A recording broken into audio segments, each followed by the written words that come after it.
Friends, ये story का तीसरा भाग है। अगर आपने इससे पहले वाली स्टोरी नहीं सुनी है तो डिस्क्रिप्शन में प्लेलिस्ट की लिंक है, आप वहां जाकर के सुन सकते हैं। हर रोज स्टोरी का नया भाग देखने के लिए चैनल को सब्सक्राइब करके बेल आइकन को प्रेस कर लें ताकि नई आने वाली वीडियो की नोटिफिकेशन सबसे पहले आपको मिल सके। और हाँ, प्लीज़ आप लोगों से रिक्वेस्ट है कि आप लोग कहानी को पूरा ज़रूर सुने।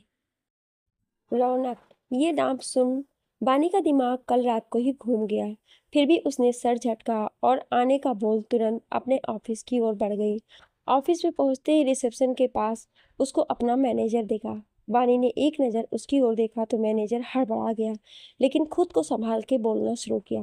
मैम, वो सर आपके केबिन में है। बोलकर वो चुप हो गया और बानी अपने ग्लासेस निकाल के अपने टॉप में फंसाकर आगे बढ़ गई। वो बिना किसी की तरफ देखे ही आगे बढ़ रही थी। वहीं सारे एम्प्लॉय अपनी सीट छोड़ के खड़े तो हुए, लेकिन उन्हें बड़ा अजीब लगा।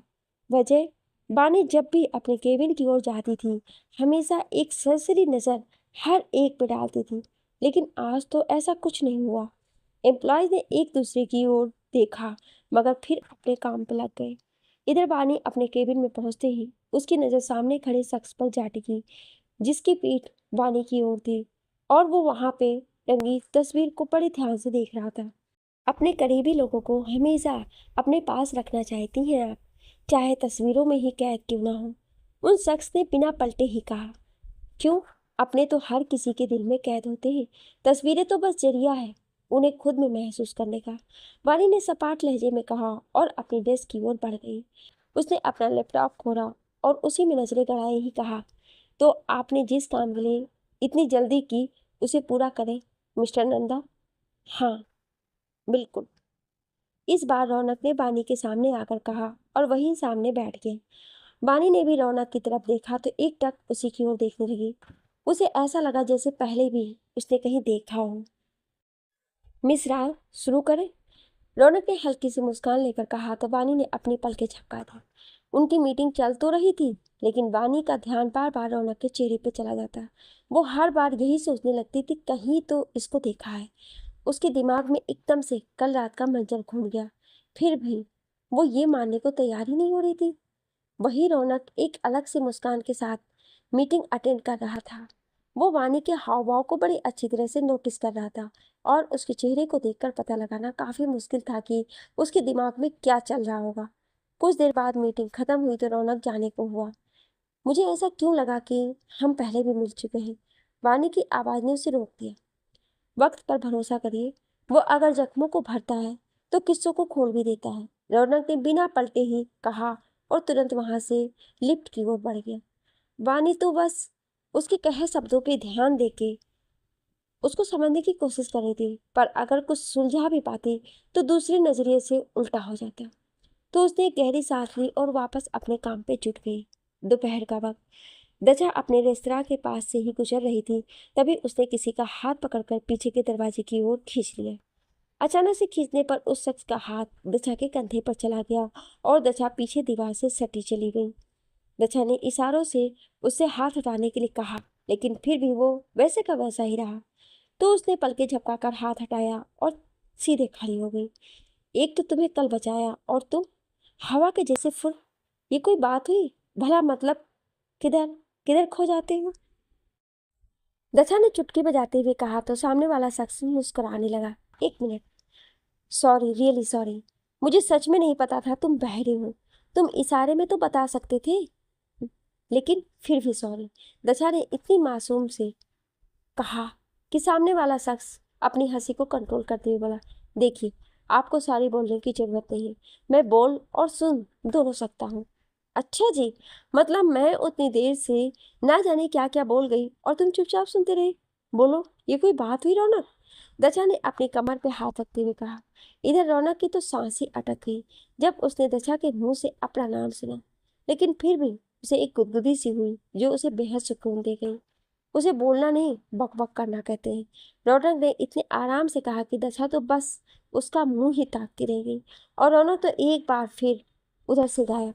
अरे, मतलब कितनी जल्दी में रहता है ये उल्लू। थोड़ी देर रुकता तो कोई पाप नहीं लग जाता, गधाराम। तभी दक्षा को लगा जैसे कोई उसके बेहद करीब है। उसने पीछे पलटना चाहा तो किसी ने उसके दोनों हाथों को पीछे कर लिया और अपनी सांसें उसकी गर्दन को छुआते हुए कहा, हाँ तो मैं उल्लू हूँ, गधा राम हूँ, पाप भी तो लग सकता था। हाँ मतलब नहीं, दशा से तो कुछ बोलते ही नहीं बना। वो उस महंगी परफ्यूम को ही महसूस कर पा रही थी जो उसकी धड़कनें बढ़ाने के लिए काफी थी। अचानक से जैसे उसको लगा कोई भी नहीं है आसपास, तो उसने अपनी आंखें खोली। हैरान हो गई थी वो, सच में कोई भी नहीं था वहां। शाम का वक्त। वानी अपने ऑफिस से निकल चुकी थी और अपनी कार को ढूंढने की कोशिश में थी। तभी उसके सामने एक वाइट कार आकर रुकी। उसमें बैठा शख्स गेट खोलकर बाहर निकला तो वानी की आंखें छोटी हो गई। तुम इधर क्यों? वानी ने तुरंत ही पूछ लिया। तुम्हें लेने मिस खड़ूस राय, वीर ने एक शरारती मुस्कान लेके कहा। वानी की आंखें हैरानी से बड़ी और बड़ी हो गई। उसके एक्सप्रेशन बदलते देख वीर ने तुरंत ही बात को संभाला। अंकल आंटी ने परमिशन तो दे दी है, अब तुम कुछ कर ही नहीं सकती। और अगर मैं ना जाऊं तो पैदल भी तो जा सकती हूँ, नहीं तो कोई कैब। पानी ने एक तिरछी स्माइल पास की, लेकिन वीर वो तो उल्टा उसकी ओर ही बढ़ने लगा। जिसे देख पानी कभी खुद को देखती तो कभी वीर को। वीर उसकी इस हरकत पे मन ही मन सोचने लगा, कितना बचपना है ना तुम्हारे अंदर, बस उसे दिखाती नहीं और इसी अंदर को बाहर नहीं ला पाया मैं। इतनी छोटी भी तो मैं तेरी चाहत नहीं।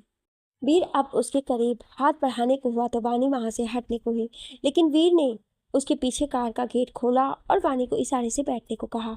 वानी को अब अकवर लगने लगा, लेकिन उसने कुछ सोच के एकदम सख्त होकर अपना मुंह खोला। ठीक है, लेकिन ड्राइव मैं ही करूंगी, कहते हुए उसने अपना हाथ वीर के हाथ में मौजूद चाबी की ओर बढ़ा दिया। वीर को जैसे इसका अंदाजा लग ही चुका था, उसने तुरंत ही अपना हाथ उधर से हटा लिया और चिढ़ाने के लिए एक स्माइल पास की। वानी ने दोबारा से छीना झपटी शुरू कर दी और वीर को उससे ऐसे लड़ने में मजा भी बहुत आ रहा था। दोनों को इस बात का बिल्कुल भी अंदाजा नहीं था कि लड़ते लड़ते दोनों बेहद बेहद करीब हो गए थे। वीर ने जब गौर किया तो वो तुरंत ही पीछे हो लिया और अपने बालों पे हाथ फिराने लगा। वानी को पता नहीं क्या सूझी, हड़बड़ी में वो आगे की दूसरी सीट पे जाके बैठ गई। गाड़ी अब रास्ते पे दौड़ लगा रही थी। दोनों में से किसी की भी हिम्मत नहीं हुई कि एक दूसरे की तरफ देखे भी। कुछ देर बाद वीर ने कार एक ब्रिज के सामने आकर रोकी और वानी की तरफ देखने लगा जो सामने का नजारा देख रही थी। वो जल्द से नीचे उतरी और ब्रिज की रेलिंग पकड़कर खड़ी हो गई। सामने देख उसके चेहरे पर बड़ी प्यारी सी मुस्कान तैर गई। वीर भी तब तक वहीं आ चुका और जाके खड़ा हो गया। इसे साइलेंट ब्रिज कहते हैं। ऐसा माना जाता है यहाँ आने वाले हर शख्स की खामोशी जल्द ही खत्म हो जाती है, उसका अकेलापन दूर हो जाता है और उसके होठों पे मुस्कुराहट बस सी जाती है। ऐसा हो भी क्यों ना, जब भी कोई दुख में हो यहाँ आ जाए तो यहाँ की हरियाली देखकर उसके जाने का मन ही नहीं करेगा।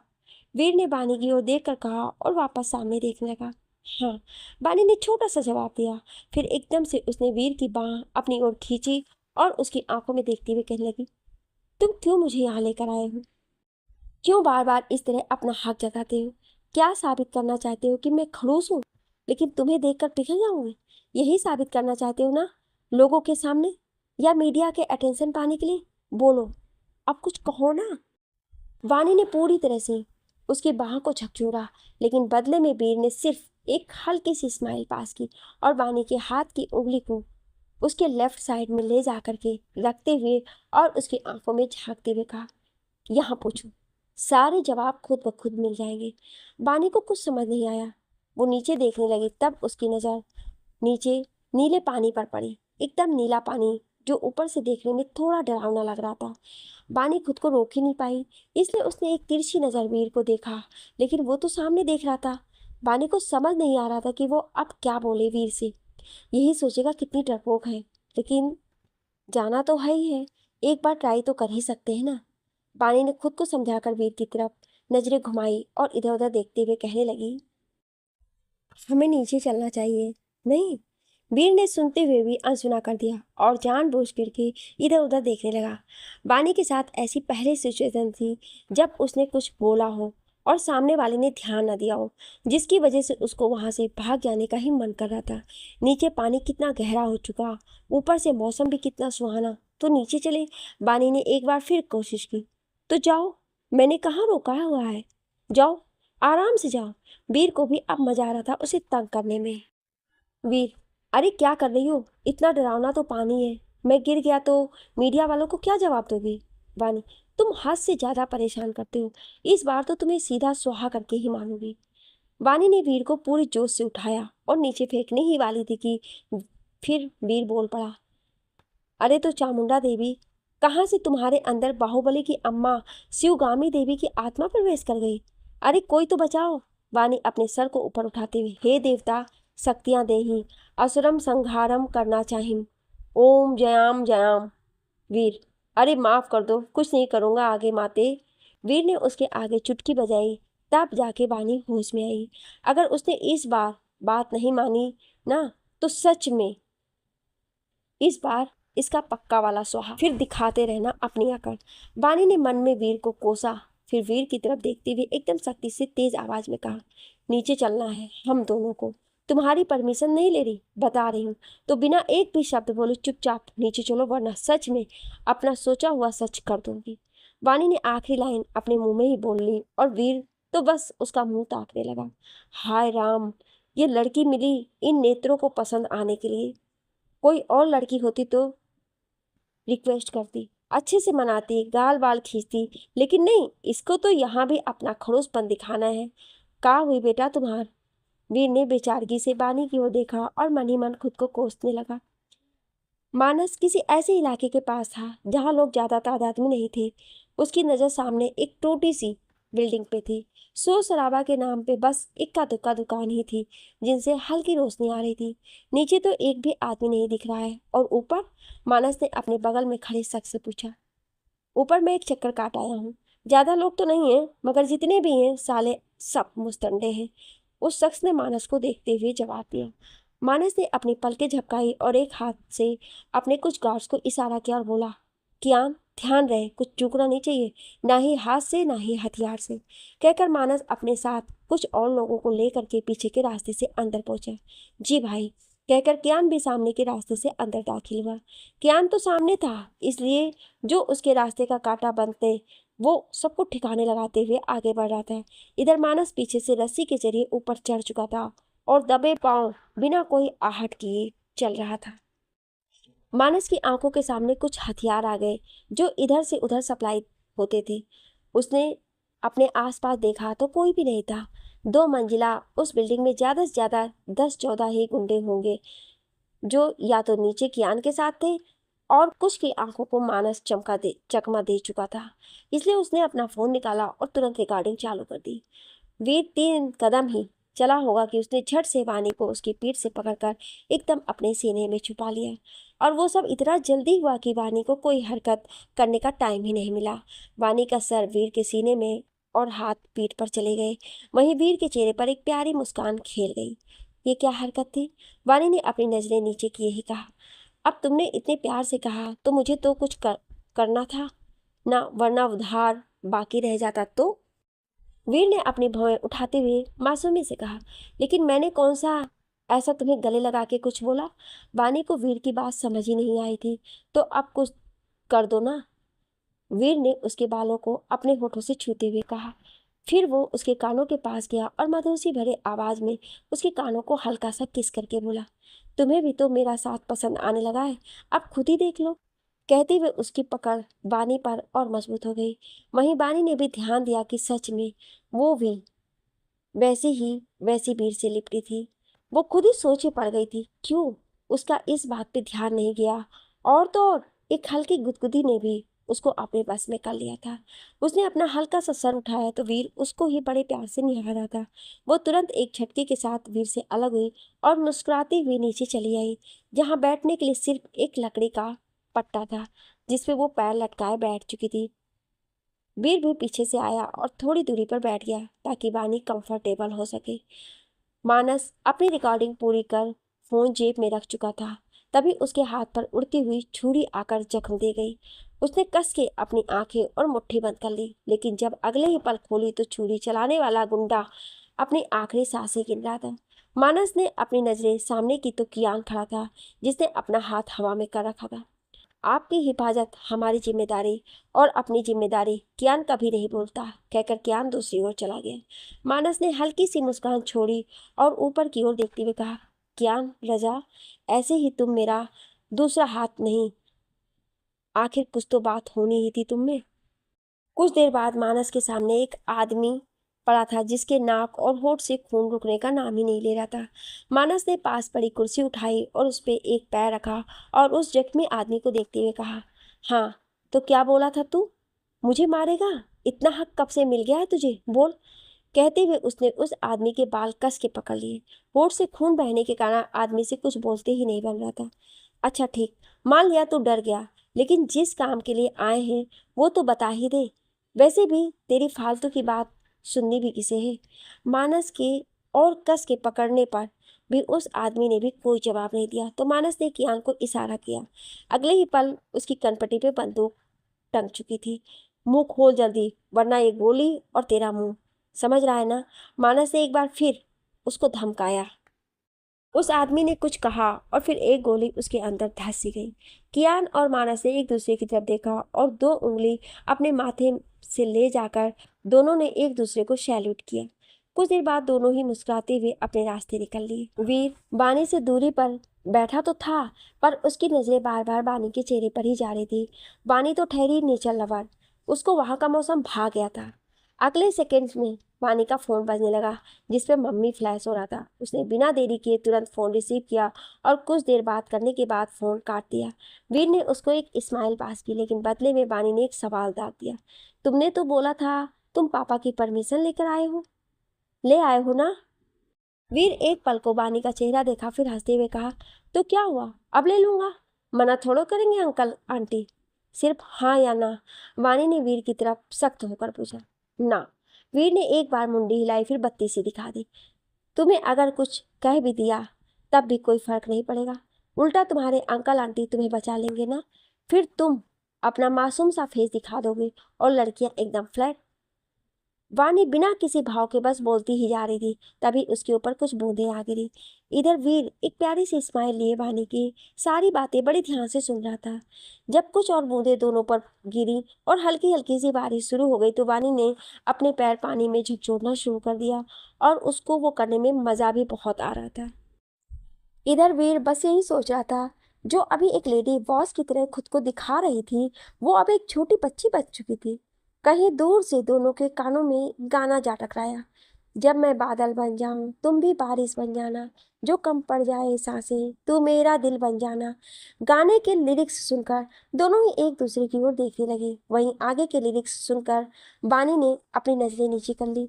रिमझिम सावन की बूंदें तू हर मौसम बरसाना, जो कम पड़ जाए सांसें तू मेरा दिल बन जाना। वीर ने अपनी उंगली से उसकी ठुड्डी ऊपर उठाई, तब जाके बानी ने उसकी आंखों में देखा और हमेशा की तरह आज भी बानी उन आंखों में कुछ तराश रही थी, पर आज भी उसने अपनी तलाश अधूरी छोड़ दी और गाड़ी की ओर मुड़ गई। जब बारिश की बूंदें तेज हो गई, वीर समझ गया था कि बानी को अब वो और रोक नहीं पाएगा, तो वो गाड़ी में जाके बैठ गया। फिर जो गाड़ी चली तो सीधा राय विला के सामने आकर ही रुकी। बानी अपने घर के गेट पर ही पहुंची होगी कि वीर ने चिल्ला के गुड नाइट बोला। बानी ने एक नज़र वीर पर डाली और गेट बंद करने लगी, पर बिल्कुल ऐन वक्त पर जब उसने भी गुड नाइट बोला तो वीर की मुस्कान बत्तीसी में बदल गई और उसने भी गाड़ी महाजन पैलेस की ओर मोड़ ली। अगली सुबह सूरज दादा राजी खुशी बादलों के बीच आ चुके थे, अपनी तेज धूप से तपाने और झुलसाने का मकसद लेकर। चाय की टपरी के पास बेंच पर बैठा कियान अपने सपनों की दुनिया में खोया था। ना जाने की सोच में था, मगर एक दिलकश मुस्कान जरूर थी उस मुखड़े पर। तभी तकरीबन 25 साल की लड़की जिसने बुर्का डाल रखा था कियान की बेंच पे हौले से बैठ गई। उसने अपने बगल में देखा, फिर आसपास और कियान के आगे अपना हाथ हिलाया। कियान शायद किसी टूर पे घूमने निकल चुका था, इसलिए उसे लड़की का हाथ दिखा ही नहीं। लड़की ने एक बार फिर उसके आगे हाथ हिलाया, लेकिन कोई भी जवाब ना मिलने पर हिचकिचाते हुए उसने कियान का कंधा एकदम से हिला दिया। कियान जैसे सदमे से जागा हो, उसने हड़बड़ी में लड़की का हाथ पकड़ लिया और पूछा, आपको कोई काम था मोहतरमा? लड़की ने एक नज़र अपने हाथ की तरफ देखा और बड़ी अदा के साथ आंखों के इशारे से कियान को हाथ छोड़ने को कहा। उस बुरखे में नौजवान लड़की की सिर्फ आंखें ही दिख रही थी, जिन्होंने अपना निशाना छोड़ दिया था। बिल्कुल सही जगह पर तीर लग चुका था और घायल हो चुका था कियान का दिल। कियान तब तक उन कजरारी आंखों को निहारता रहा जब तक उसके कानों को लड़की की आवाज न मिली। हाँ हाँ। कियान ने जल्दी से हाथ छोड़ा और आंखों में डूबने को हुआ तो लड़की ने जल्दी से एक तस्वीर आगे कर दी। आप इन्हें जानते हैं? नहीं। क्यों? इनसे क्या काम आ गया आपको? कियान ने तस्वीर को अजीब तरीके से घूरते हुए कहा, क्योंकि तस्वीर एक लड़के की थी जिसे वो जानता भी नहीं था। अच्छा, शुक्रिया आपका, हम चलते हैं, लड़की ने हल्के से कहा और जाने को ही तो कियान ने उसकी कलाई पकड़ ली और उसको अपनी तरफ घुमाते हुए कहा, आपके सवाल का जवाब हमने दिया, अब हमारा भी जवाब तो देती जाइए। जी जी, वो अब्बू अम्मी इनके यहाँ निकाह के लिए गए हैं। हमें थोड़ा काम था इसलिए हम बाहर गए हुए थे और इनके गली का रास्ता हम भूल गए थे तो आपसे पूछ लिया। लड़की अपना हाथ हिलाते हुए अदा के साथ बता रही थी और कियान मानो डूब ही गया हूँ, इस बार आंखों में नहीं बल्कि उसकी कातिल अदाओं में। उफ। तो हमारे मकान चलिए। कियान ने अब भी उसकी कलाई पकड़ रखी थी। आपके क्यों? लड़की ने अपने भौवें चढ़ाई। आपका निकाह बिना आपकी मर्जी की होने जा रहा है और आप करे भी ले रही हैं बिना अपनी सफाई दिए। आपको तो उसका नाम भी नहीं पता। तस्वीरों के सहारे कब तक चलेंगी मोहतरमा? ना घर गई हैं आप उसके, ना ही कुछ भी पता है आपको उसके बारे में। रिश्तों की नींव ही महफूज नहीं तो वो आगे बढ़ेगा कैसे? हमारी बात समझ गई ना आप मोहतरमा? क्या ने लड़की के चारों ओर घेरा लगाते हुए कहा और आखिर में सामने आके खड़ा हो गया। लड़की तो बस मुंह खोले कियान की बात समझ रही थी, लेकिन अगले ही पल वो एकदम से चौंक गई जब कियान ने उसे अपने कंधे पे उठा लिया। कियान एक जहरीली मुस्कान लिए अपने कंधे पे लड़की को टांगे आगे बढ़ रहा था, तभी उस लड़की ने अपने हाथ पैर चलाने शुरू कर दिए। कियान ने उसको और कस के पकड़ लिया और गाने लगा, सुनो मेरी सबाना, मैं हूँ तेरा दीवाना, मैं तुझ पे मरने वाला हूँ, कोई शेर नहीं, कसम से मैं हूँ तेरा आशिक, कोई गैर नहीं, मेरी जानू मुस्कुरा दे, मुझे पागल बना दे, मैं तुझ पे मरने वाला हूँ, कोई शेर नहीं, कसम से मैं हूँ तेरा आशिक, कोई गैर नहीं। गाना सुनकर लड़की ने हाथ पांव चलाना बंद कर दिए थे, मगर कियान को एक तेज झटका लगा जब लड़की ने गाना शुरू किया। कहते हैं मुझको जानू मैं पागल कैसे मानूं, कहते हैं मुझको जानू मैं पागल कैसे मानूं, तू जंगली गीदड़ है कोई शेर नहीं, मेरा आशिक जो बना तेरी खैर नहीं, तू जंगली गीदड़ है कोई शेर नहीं, मेरा आशिक जो बना तेरी खैर नहीं। कियान, तेरे नैन है रसीले के शायर छबीले। कियान इतना ही गा पाया था कि पिछवाड़े पर उसकी जोरदार लात पड़ी और वो गोल गोल घूमते हुए नीचे जा गिर पड़ा। उसने पीछे अपना हाथ रखा और कराहते हुए एक बार फिर कहा, तेरे नैन है रसीले। इतना सुनना ही था कि वहां मौजूद उसकी अम्मी ने अपने शब्द बाढ़ छोड़े। नालायक, अभी तक सो रहा है, सूरज सर पे है, लेकिन तुमको तो रसीले नैन चाहिए। ये नहीं कि जाए अब्बा साथ, वो थोड़ा बहुत काम करवाई जाके, बस दिन भर पड़े रहने दो इन्हें। कियान जल्दी से बिस्तर पर आ धमका और अपने बालों पे हाथ फिराते हुए बोलने लगा, अम्मी तुम ऐसे ना जगाया करो हमको, और जो ऐसे चिल्ला रही हो ना, अब तुमको कहा बताए, हम तो अपनी सबाना लाने गए थे लेकिन तुम सारा सपना बेकार कर दी। ओ भाई, सपने में सबाना लाने गए रहा हो, इतना उड़ो ना, हकीकत में लाओ तो जाने। पीछे से अब्बा ने ताना मारा। अब बात कियान की इज्जत पर आ चुकी है अम्मी अब्बा, और कोई उसकी इज्जत पर उंगली उठाए ये उसे हरगिज बर्दाश्त नहीं। कियान भी कहाँ पीछे रहने वाला था, और हम खतरों के बड़े खिलाड़ी हैं अब्बा, कोई ऐसी वैसी थोड़ी ना लाएंगे। सुन रही हो ना सबाना, जिधर भी हो देखिए आपके सवर पे जुल्म किए जा रहे हैं। किया ने ऊंची आवाज में कहा और जाके अपने अम्मी अब्बा के पास खड़े होकर बत्ती सी दिखा दी। खिलाड़ी तो अब होंगे ही, मगर छोटे वाले। वो कहा है ना, जरा अपनी अम्मी को देखो, वो बाम तो फिर उनको झेलन वाली खिलाड़ी हुआ कि नहीं। अब्बा की बात पे अम्मी ने उनको घूर कर देखा तो उन्होंने अपना रुख कियान की तरफ किया। दुकानें खोलने का टाइम हो गया है, अपने साथ छोटू को भी ले लेना, और ग्राहक की भी बात सुन लियो, सबाना ना ढूंढो लग जायो, तब तक हमहू जा रहे हैं दूसर दुकान खोलन। अब्बा के बाद अम्मी भी कियान को तैयार होने का बोल अपने काम में लग गई। इधर कियान ने एक तकिया उठाई और उसको गोल गोल घुमाते हुए कहने लगा, जरा तस्वीर से निकल के सामने आ मेरी सबाना, और दांत चमकाते हुए बाथरूम में घुस गया। मानस ने वानी को कॉल घुमाई तो वानी ने एक बार में ही रिसीव कर लिया। बोल, किसे याद आई? वानी ने सीधे पूछा। क्यों चुड़ैले, बिना बताए आ जाती है।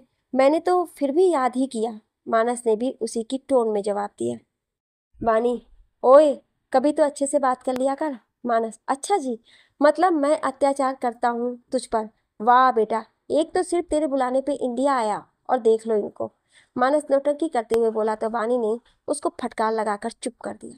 वानी, ओह, ज्यादा भोला मत बन। जब अत्याचार करने वाली मिल जाएगी ना, तब अत्याचार करना का मतलब अच्छे से समझ आ जाएगा, समझे मिस्टर मनु? मानस, हाँ हाँ ठीक है, अगली बार तो हार ही जाओगी, इस बार जीत गई तो क्या हुआ? मानस ने मुंह बनाते हुए कहा, लेकिन आद्या का ख्याल आते ही उसके चेहरे पे बेहद प्यारी मुस्कान ने कब्जा कर लिया। मानस, वानी, वानी, हाँ। मानस, कल मैं गया था और वहाँ जो कुछ भी मिला सारी चीजें अपने अंडर तो कर ली, लेकिन वहां से जो अगली लोकेशन पता चली, कहते कहते मानस चुप हो गई। वानी, हाँ, ये सही है कि अभी पुलिस को कुछ भी इंफॉर्मेशन देना बेवकूफ़ी होगी, लेकिन अगली लोकेशन क्या? मानस, अगली लोकेशन एक पब्लिक प्लेस है, जहाँ अगर जरा सी भी गड़बड़ी हुई तो बात बिगड़ सकती है और मामला भी उलझ जाएगा। और जहाँ तक मुझे लगता है, टीके को भी अभी कोई खबर नहीं होगी। वानी एक पल की सोचती है, फिर बोलना शुरू करती है। वानी, लोकेशन मुझे सेंड कर देना। और रही टीके की बात, तो वो बेवकूफ़ तो बिल्कुल भी नहीं है मनु। इतना तो मैं भी जानती हूँ कि हमारी कुछ हरकतों से उसका नुकसान तो होगा नहीं, लेकिन वो बौखला जरूर जाएगा। फिर बस उसके इंडिया आने की देरी है। कहीं ना कहीं वो भी यही चाहता होगा कि इस बार आर या पार, या तो वो या तो मैं। मानस, अरे वाह यार, मेरे साथ रहते रहते तेरी बुद्धि कितनी बढ़ गई है ना। एग्जाम्पल तो अभी अभी सुना मैंने। चल सीरियस हो जा, मजाक काफी हो गया। वानी, बत्तीसी मत निकाल अपनी। मानस की बात सुनकर वानी ने अपनी आंखें छोटी कर ली। तो अगर हम उसे बुक कर लें, उस पूरी प्लेस को? मानस, वही तो मेन पॉइंट है, वो जगह पहले से बुक हो चुकी है, पर पता नहीं चल पाया किसने की है। मानस ने अपनी चिंता जाहिर की। वानी, हाँ, तो उस जगह के बारे में पता कर, और मैं उस इंसान के बारे में जिसने जगह पहले ही बुक कर ली। कुछ देर बातचीत करने के बाद दोनों ने कॉल कट कर दी। आज मानस के दिमाग में आद्या का ख्याल जा ही नहीं रहा था। ना चाहते हुए वो बार बार बेवजह मुस्कुराने लग जाता। वजह थी सिर्फ आद्या। इधर आद्या इन सब से बेखबर मजे से कानों में हेडफोन लगाए गाने सुन रही थी। कुछ देर तक तो वो गार्डन में टहलती रही, फिर अपने कमरे में आके सो गई।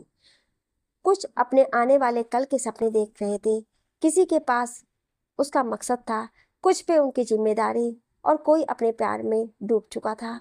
सिर्फ आद्या ही एक ऐसी थी जिस पे ना कोई टेंशन था ना कोई दबाव। वो अपनी जिंदगी जैसे जीना चाहती थी उसी तरह वो जी भी रही थी। बानी ने कुछ सोच के अपने घर में रश्मि जी को और दक्षा कोई ऐसी बात बताई थी जिससे दक्षा तो एक्साइटेड हो गई। रश्मि जी भी खुशी खुशी मान गई, और वानी के मम्मी पापा भी वानी के फैसले से खुश थे। उसकी खुशी में आखिर उनकी खुशी जो थी। अगले दिन वानी अपने विला से थोड़ी दूरी पर बने एक पार्क के पास पिछले 2-3 मिनट से किसी का बेसब्री से इंतजार कर रही थी।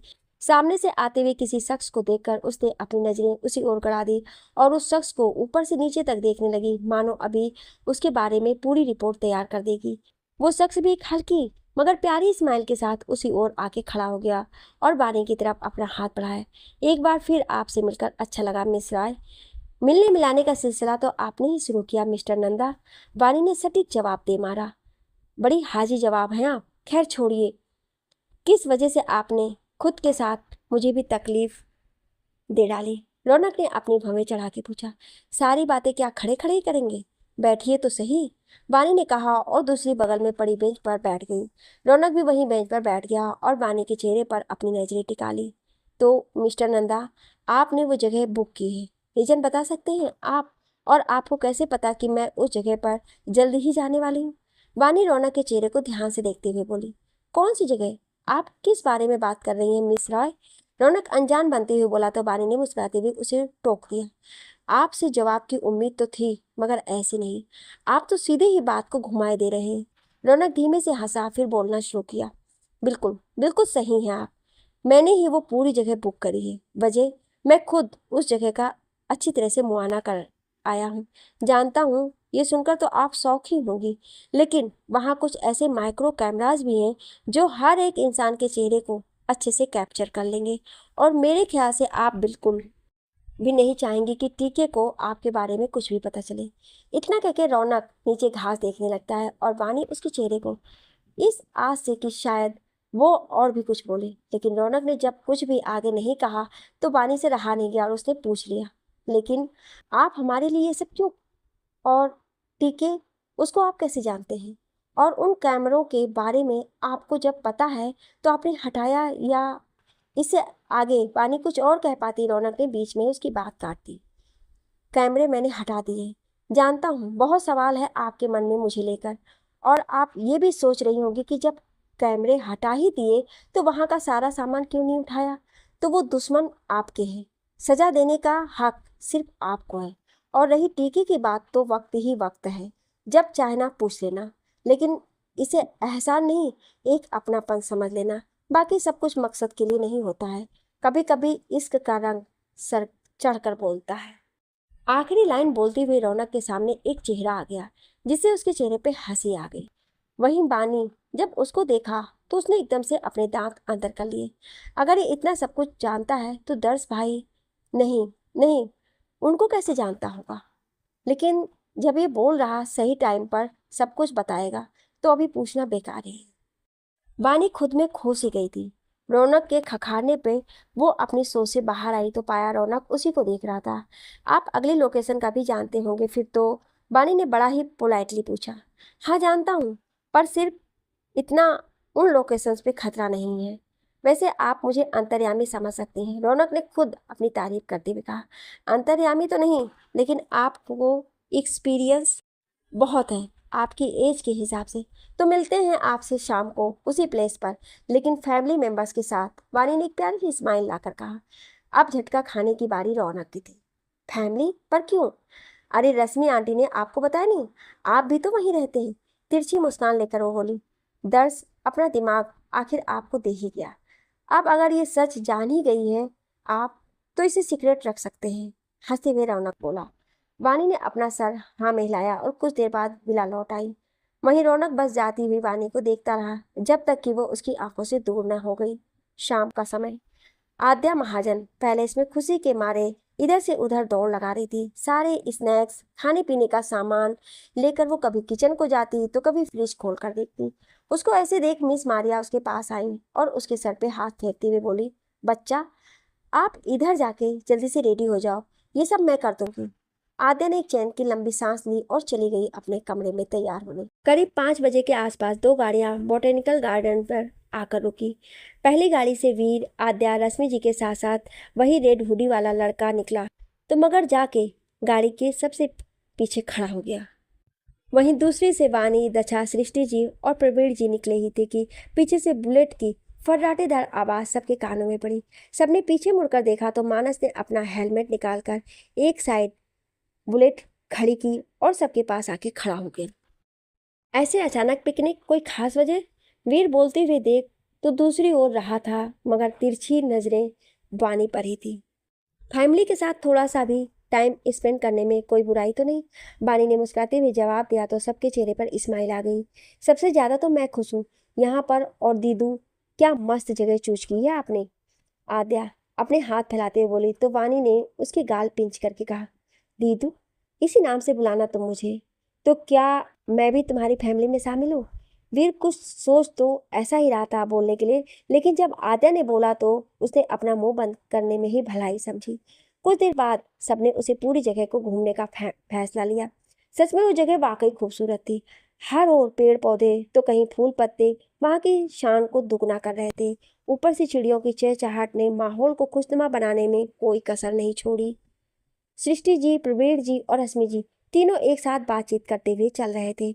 दछा एक पेड़ के नीचे आकर खड़ी हो गई। तभी उसको अपने पीछे किसी के होने का एहसास हुआ। इससे पहले वो पीछे घूमकर देखती, रेड हुडी वाला लड़का एकदम से उसके सामने आ गया। हेलो, कहाँ गुम हो गए थे उस दिन के बाद? हम सोचे अब कहीं दिखोगे, अब दिखोगे, लेकिन तुम तो कैदी की तरह लापता। हमेशा की तरह इस बार भी रौनक उसकी बातों पर सिर्फ मुस्कुराई जा रहा था। तुमने भी ढूंढने की कोशिश नहीं की मुझे। रौनक मुंह फेर के पेड़ की दूसरी ओर खड़ा हो गया। अरे लो भाई, बाजार में तो रोज हम खड़े रहते थे, लेकिन तुम सच में हमें नहीं मिले, वरना तुमसे मिलने तो जरूर आते। और ये रूठना मनाना ना करो हमसे। 2 थप्पड़ में तो बच्चा भी मान जाए तो तुमको चाहिए क्या? दक्षा ने इतनी मासूमी से कहा कि रौनक तो बस हैरानी से उसको देखने लगा। नहीं नहीं, मैं गुस्सा थोड़े ना हुआ था। अपने थप्पड़ बचा के रखो, कभी और किसी को मार लेंगे, ठीक है? अपने दांत निकालते हुए वो बोला और मन ही मन खुद को शाबाशी भी दे डाली। इधर आद्या कूदते फांदते और उछल रही थी। ठीक उसके पीछे पीछे मानस भी धीरे से आ रहा था। अचानक कहीं उसका पैर पत्थर से लगा, वो गिरने को हुई, लेकिन उससे पहले ही मानस ने अपनी बाहें उसके इर्द गिर्द फैला दी। आद्या ने कसकर अपनी आंखें बंद कर ली, फिर उसने धीरे से अपनी एक आंख खोली, फिर दूसरी वाली। उसकी इस अदा पे मानस के दिल में सिर्फ एक आवाज आई, हाय मार डाला। हम वहां थे तभी तो आवाज सुन ली थी हमने।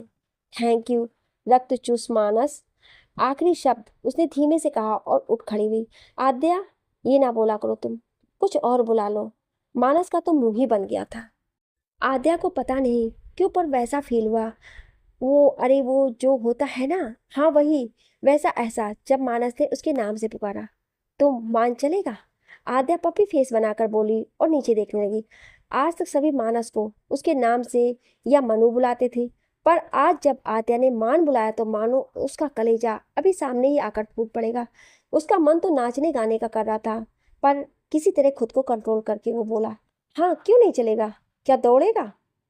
आद्या मुस्कुराकर नीचे बैठ गई और मानस का हाथ खींचकर उसे भी नीचे बैठा लिया। मानस का दिल अब तो चीख चीख चिल्ला करके बोल रहा था, ऐसा ना किया करो यार, कुछ कुछ होता है। वानी इधर झील के पास खड़ी सबको देख रही थी। ऐसा दोनों फैमिली में कभी भी नहीं हुआ था जो उसकी नजरों से बचा हो। एक बार के लिए उसके दिमाग में वीर का ख्याल आया, तो मगर वो उसे कहीं दिखा नहीं, तो वो वापस जाने लगी। तभी किसी ने उसकी पतली सी कलाई पकड़ ली। बानी ने मुड़ के देखा तो कोई और नहीं, वीर ही था। मेरे ख्यालों में गुम थी क्या? वीर उसकी आंखों में झांकते हुए बोला। तुम्हें ऐसा क्यों लगता है कि सारी लड़कियां सिर्फ तुम्हारे पीछे पागल होंगी? अपनी भवें सिकोड़कर बानी बोली। कोई और का तो पता नहीं, लेकिन एक के पीछे तो मैं होने वाला हूँ पागल। अभी भी वानी की कलाई वीर ने पकड़ रखी थी, जिस वजह से वानी पीछे होने लगी। पर पीछे झील होने के कारण वो अपने कदम नहीं बढ़ा सकती थी। लेकिन वो ना थोड़ी अकड़ू है, पर सिर्फ उसके अपने हालातों की वजह से नहीं, तो वो हद से ज्यादा प्यारी है। इतनी प्यारी कि इतनी प्यारी। वीर उसकी ओर बढ़ा ही जा रहा था, उसके उल्टा वानी पीछे। पर जैसे ही उसका पैर फिसलने को हुआ, वीर ने झट से उसको अपनी ओर खींच लिया और वानी वीर के सीने से जा लगी और वीर की तेज चलती धड़कन को साफ सुन पा रही थी। देखा, इतनी प्यारी है कि उसकी भी मेरी करीबी पसंद है, पर पता नहीं उसे क्या रोक देता है। बचपना ना जाने कितना है उसके अंदर, पर मेच्योरिटी उसके ऊपर हावी हो जाती है ना? वीर ने वानी का सर सहलाते हुए कहा। किसने कहा मुझे तुम्हारी करीबी पसंद है? अपना सर उठा के वो बोली। हालांकि हैरान हो गई थी वानी, कोई इतना कैसे समझ सकता है उसको, उसने तो कभी कुछ जाहिर नहीं किया। मैंने तुम्हारा नाम लिया क्या? शरारती मुस्कान लिए वीर बोला। अब वानी को चिढ़ होने लगी। वीर के सामने हमेशा वो कुछ बोल ही नहीं पाती थी। पता नहीं क्यों उसके शब्द गले में ही रह जाते थे। वो यही सब सोच रही थी कि आद्या की पुकार से दोनों अलग हुए।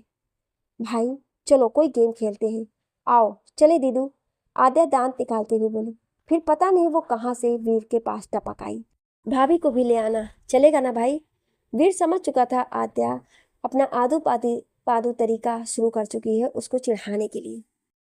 आद्या वानी और वीर को बुलाकर ले आई। आद्या तो पुदकते पुदकते सबके बीच में आकर खड़ी हो गई, लेकिन कोई दो थे जो साथ में आते हुए बड़ी प्यारे लग रहे थे, वीर वानी। सबकी नजरें बस उन्हीं पर जम सी गई थी। रश्मि जी तो बड़ी ही खुश नजर आ रही थी, उन्होंने हल्के से बलैया भी ले ली थी, जिसे वीर वानी और आद्या ने भी देख लिया था। आद्या अपने दांत निकाले सिर्फ वीर को घूरे जा रही थी। वीर ने जब उसको आंखें दिखाई तो उसकी बत्ती सी और बड़ी हो गई। सृष्टि जी और प्रवीर जी भी दोनों को देख फुसकर आ रहे थे। वानी जल्दी से दक्षा और आद्या के बीच में खड़ी हो गई। उसको थोड़ा अजीब लगा तो उसने दोनों से भवें चढ़ा के पूछा। दक्षा को तो कुछ समझ ही नहीं आया, लेकिन आद्या ने अनजान बनते हुए जल्दी से अपनी मुंडी ना में हिला दी। तो सब लोग ध्यान से सुनो, अभी यहाँ पे एक हंसीदार गेम होगा, जिसको खेलने के बाद सब खुल के हंसेंगे। बोलो मंजूर है? आद्या कूद कर सबके आगे आ गई। आद्या मैम, हमने जोरदार धमाकेदार मजेदार तो सुना है, लेकिन आपकी डिक्शनरी से निकला नया शब्द हंसेदार, आप थोड़ा ब्रीफ में एक्सप्लेन करेंगे? मानस भी धीरे से आगे आ गया था, लेकिन उसके क्वेश्चन से आद्या ने उसके पैर पे जूती दे मारी और बोली, जब आप मुंह बंद कर लेंगे मान जी, तब मैं बताऊंगी। जबरदस्ती मुस्कुराते हुए वो बोली और सामने देखने लगी। उसकी नज़र जब सब पे पड़ी तो पाया कि सब उन्हीं को देख के हंसे जा रहे थे। हाँ, तो हंसेदार ये है कि जो अभी अभी आदू ने मनु के साथ किया। आद्या जल्दी से बोलने को हुई तो वानी ने बीच में ही बोल दिया। अब सबको जोड़ की हंसी आ गई थी और वीर कभी हंसता कभी वानी को देखता। क्या दीदू? अच्छा, आप सब मेरी बात ध्यान से सुनना। और मान जी, क्या आप सबके बीच में जाके खड़े हो सकते हैं? इससे पहले मानस अपनी जगह से हिल भी पाता, आद्या ने उसे सबकी ओर धक्का दे दिया। तो ये सब अपने बचपने में खेलते हैं। गेम का नाम तो ये मुझे नहीं याद आ रहा है, लेकिन इसमें होता ये है कि कोई एक डेन बनता है और सबको स्टेचू बना देता है। फिर वो कुछ भी बोल के, कोई भी फनी हरकत करके सबने हंसाना है, या बस इतना समझ लो दांत निकलवाने हैं। लेकिन डेन को स्टेचू बने लोगों को टच नहीं करना है, सिर्फ अपनी बातों से ही हंसाना है। जो सबसे जल्दी आउट होगा वो अगला डेन बनेगा, और ये गेम ऐसे ही चलता रहता है। तो बताओ कैसा है ये गेम? एकदम मस्त। सबकी उम्मीद के उल्टा वानी जाके आद्या के बगल में खड़ी हो गई। वहीं वीर के चेहरे पर हल्की सी मुस्कान ने कब्जा कर लिया। ये तो तुम बच्चे लोग खेलो, हम तब तक और बातें कर लेंगे, क्यों रश्मि जी? सृष्टि जी रश्मि जी का जवाब सुन भी पाती उससे पहले ही वानी, दक्षा और वीर ने तीनों बड़े लोगों का हाथ पकड़कर आगे कर दिया। अब सबसे बड़ी प्रॉब्लम आन पड़ी थी कि डेन बने तो बने कौन? और 10, 20, 30 वाला सिस्टम पुराना होने की वजह से कोई करना नहीं चाहता था। इसका फैसला वो करेगा। रश्मि जी ने रौनक की तरफ इशारा किया, जो सबसे पीछे एक जगह खड़ा था। रौनक हिचकिचाते हुए आगे आया तो दक्षा ने जल्दी से एक काला पट्टा उसकी आंखों पर बांध दिया और गोल गोल घुमाते हुए बोली, आप पकड़ो, पकड़ सकते हो अगर। उसकी इस हरकत पे सब मुस्कुराए बिना नहीं रह सके। रौनक जानता था कि अगर अपनी उल्टी सीधी बातों से कोई हंसा सकता है तो वो उसकी दक्षा। वो बस यही प्रे किए जा रहा था कि कैसे भी सिर्फ दक्षा का हाथ ही उसके हाथ को लगे। फिर उसको अचानक से लगा जैसे कोई उसे बार बार पीछे से मारने की कोशिश कर रहा है। रौनक दूसरी ओर जाने लगा, मगर एकदम से उसने टर्न मार के किसी का हाथ पकड़ ही लिया। जब पट्टी हटाई तो पाया कि वो उसकी दक्षा ही थी। ओहो, तो मिस्टर नंदा अपने वाले पूरे फॉर्म में हैं आज तो। बानी मन ही मन बोली और चुपचाप खड़ी हो गई। तो दक्षा दी, आपकी बारी है सबको हंसाने की। आद्या ने दक्षा को आई विंक की और सबके पास आ गई। स्टेचू, दक्षा ने एक बार कहा तो सबके सब जो कर रहे थे वैसे ही खड़े हो गए। फिर दक्षा भी बुत बन गई, क्योंकि उसे कुछ समझ ही नहीं आ रहा था कि कैसे हंसाया जाए सबको। ए लड़की, लप्पड़ मारना ही जानती है क्या? रौनक की नजरें सिर्फ दशा के चेहरे पर थामी थी, लेकिन आगे जो उसने देखा उसकी आंखें बड़ी बड़ी हो गई। ए हालो, दयाबेन ऐसे ही करती है ना? ओए होए, ए हालो हालो रे बासा घूमर रे मारो पधारो सा घूमर रे मारो। सॉरी, गाने के लिरिक्स हम भूल जाते हैं। मेरा गरबा देख के हंस लो। दक्षा बड़ी ही फनी तरीके से दयाबेन के गरबे को कॉपी कर रही थी। अब आप इमेजिन करके देखिए, उसका गरबा देख सबको हंसी तो बड़ी जोरों की आ रही थी, पर आउट ना हो जाए इस डर से कोई हंसना भी नहीं चाहता था। अचानक बहुत जोर से किसी की खीखी करने की आवाज आई। सबने उस डायरेक्शन में देखा तो मानस के दांत बाहर आ चुके थे। डेन डेन मानस डेन, दक्षा जोर से चिल्लाते हुए आई तो सब और जोर जोर से हंसने लगे। तूने बताया नहीं इतना अच्छा गरबा आता है तुझे? वानी हंसते हुए टांग खिंचाई का पूरा मजा लेना चाहती थी। अब चुप हो जा, हंसाना था हमें सबको, वरना तुमको बाद में बताएंगे। दशा ने वानी को टेढ़ी नजरों से देखा तो वानी की मुस्कान और बड़ी हो गई। मानस अब सामने आ चुका था। उसने मौका देख सबको स्टेचू बोल दिया, क्योंकि अभी भी सब हंसने वाली पोजीशन में खड़े थे। किसी का हाथ हवा में, किसी का उसके मुंह पर, कोई पेट पर हाथ रखे था। सबकी जान सूख चुकी थी। मानस तुरंत पीछे पलटा और अपने बम से आगे पीछे हिलते हुए अजीबोगरीब उछल कूद करने लगा, जिसे प्रवीण जी ठहाका मारकर हंसने लगे और बाकी सबका भी हंस हंस के बुरा हाल हो चुका था। आद्या तो नीचे ही बैठ गई थी, लेकिन प्रवीण जी तुरंत सबसे आगे आ गए थे। रुक जाओ पापा, सांस तो ले लेने दो, नहीं तो इस मनु राक्षस ने पोजीशन तक लेने ही नहीं दी थी। बानी एक बार मानस को घूरते हुए फिर हंसने लगती है। या तो घूर ले या हंस ले। मानस बोला तो वीर उसके पास आया और उसके कंधे पे हाथ रखते हुए बोला, ब्रो, डांस कंपटीशन में तुझे फर्स्ट प्राइज मिला होगा। अबे भाग उधर, नहीं तो। मानस तो सदमे में आ चुका था शायद। सब जल्दी से सीधे खड़े हो गए, मगर प्रवीण जी अभी भी कुछ सोच रहे थे। कुछ पल बाद वो सृष्टि जी और रश्मि जी के बीच में आए तो मटकते हुए बोले, ए जी, ओ जी, ए जी, ओ जी, लो जी, सुनो जी। वो दोनों के इर्द गिर्द चक्कर लगा रहे थे। वानी और सृष्टि जी समझ चुकी थी कि वो हंसाने में थोड़े कच्चे हैं, इसलिए बच्चों को छोड़ उन्होंने लेडीज को निशाना बनाया। मैं हूँ मनमोह जी, करता हूँ जो मैं वो तुम भी करो जी। 1 2 का 4, 4 2 का 1, my name is Praveen, my name is Praveen, सृष्टि का प्रवीण। फिर उन्होंने सृष्टि जी को आई विंक कर दी तो सृष्टि जी छट से बोल पड़ी, बच्चों के सामने खड़े हो आप और बोल देखो क्या रहे हैं। हाँ देखो देखो, सृष्टि के दांत दिख गए। अब सृष्टि डेन। प्रवीण जी बच्चों जैसा मुस्कुरा दिए।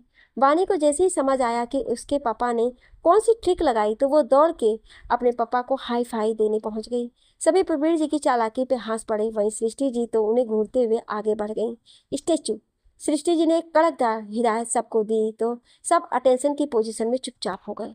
सबको एक नज़र देखने के बाद उन्होंने एक मधुर तान छोड़ दी। क्यों आगे पीछे डोलते हो भौरों की तरह? क्यों देखते हो मुझको ये बेसब्रों की तरह? क्यों आगे पीछे डोलते हो भौरों की तरह? क्यों देखते हो मुझको ये बेसब्रों की तरह? वो हर एक शब्द को नाक से गा रही थी।